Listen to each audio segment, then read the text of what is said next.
The gravitational pull of the sun keeps Earth from flying off into space. Earth's gravity keeps us firmly planted on the ground. This all seems real enough. But scientists are peering deep into the fabric of the universe and are discovering that gravity may not be what it seems to be. Can something feel real, but not actually be real?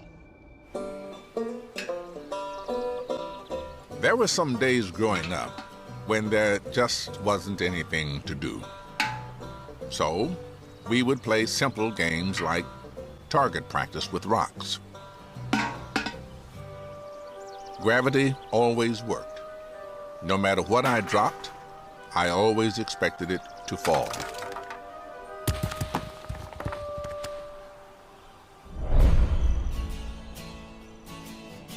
Physicists have their own expectations about gravity.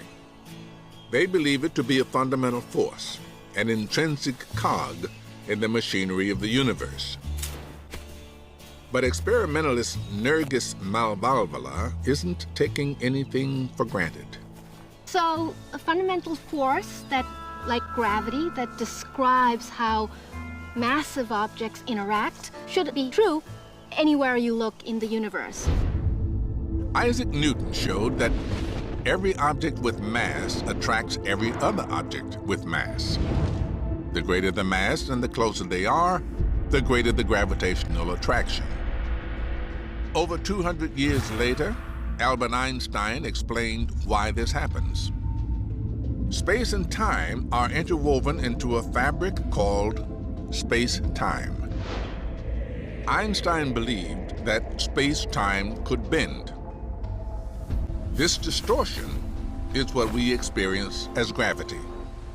And that's how he understood that objects with mass attract to each other. They follow the curvature of space-time. So Einstein's picture of gravity was that mass tells space-time how to curve, and then the curvature of space-time tells mass how to move.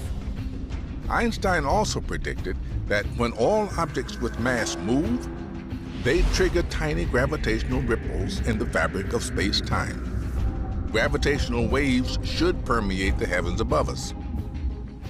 Nergis believes we should be able to detect those waves if they are big enough.